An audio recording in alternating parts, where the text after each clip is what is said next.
Hey there folks, and welcome back to Vigilance Talk. I apologize for being away so long. I've just had a lot of things come up and I just haven't had the time to make a video and upload it to YouTube. Anyways, for this video, I just wanted to talk about what are my top 3 guns for SHTF.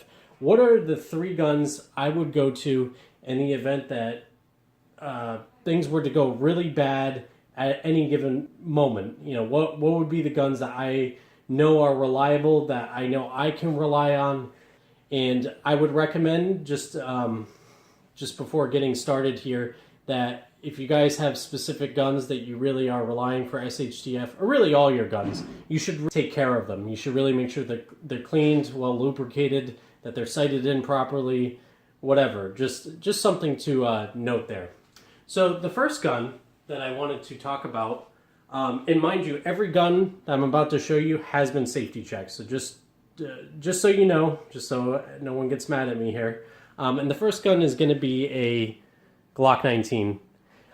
This may not be a big surprise for a lot of people. It's a very popular handgun, and I think it might be one of the most popular handguns in the United States. People like it because it's compact, and it has a 15-round capacity, which is really awesome. But I think one of the number one things that people like in this Glock, and really all Glocks, is that they're pretty reliable. This one in particular is a Gen 3, so it doesn't have any of those Gen 4 problems, although I would argue that at this point Glock has fixed the majority of those problems. In fact, I used to have a Glock 22, which I did a review on, and that gun shot flawlessly as well, and it was a Gen 4. But, you know, this is, again, my personal sidearm that I would carry. There are many other sidearms out there. SIG makes some great sidearms, as everyone knows. Now that they've entered the polymer world, I guess you could say, they've really come out with some really great guns, such as the P320. In fact, the P320C is very comparable in size to this one. It has the same capacity, if I'm not mistaken. However, if you prefer the Glock, then great. But if not, you know, again, I'm fully aware that there's other guns out there that might even be full size or compact, whatever, that are just as reliable. But the next thing that you'll need, and that I would recommend going with, because this is my top 3 guns for SHTF, is a good shotgun. And this particular gun is a Mossberg 500. Now, I do have a Remington 870, and before everyone gets mad at me for not picking the 870, I will kind of note that they're very similar in terms of reliability. They're both very reliable guns. But the main reason why I went with this particular Mossberg, or I should say the Mossberg 500, is because of the fact that it's lighter. You know, hypothetically, if we're in a really bad grid down situation, you know, I want to be as light as possible. I don't want to carry too much. I don't want to, you know, be running around with all this gear and so on. I want to just be as light as possible. That's another reason why I chose to go with a polymer handgun, but that's another thing. But yeah, that was the main thing. If you have an 870 and that's all you have, that's great. That's a great firearm. There's nothing wrong with that. I have one. I use it for hunting. It's great, and I would highly recommend it.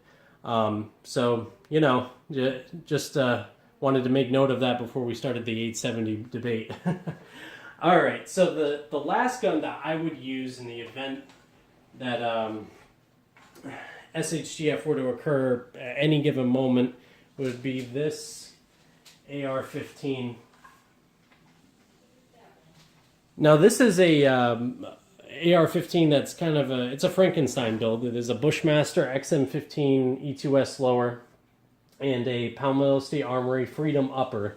This is a very reliable gun. In fact, I think AK-47 Operators Union, they did a review on the upper, or excuse me, on the actual rifle, the Freedom rifle, with the lower as well. In my opinion, the more important parts of the upper and the bolt carrier group, which are both made by Palmetto State, and that gun in their review was it was great. For 5,000 rounds, it was great. I will agree, I think it's there's a little more kick on this upper than in other AR-15s I've shot, but overall, I like the gun. It's a very good gun. You know, again, the kick doesn't really matter. I don't really care personally. Just something to note there. It's got a nitride or melanite treated, I think they're kind of interchangeable terms, barrel. It has a red dot sight on it, a primary arms red dot sight that I don't really use. In fact, I like using iron sights. I think that's better to improve your marksmanship. It has the front post here, and then of course you have these flip-up sights.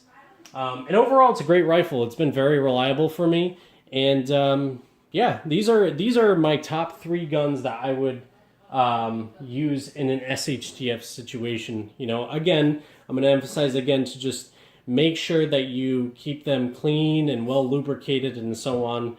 You know, sighted in again if you have red dot sights or scopes.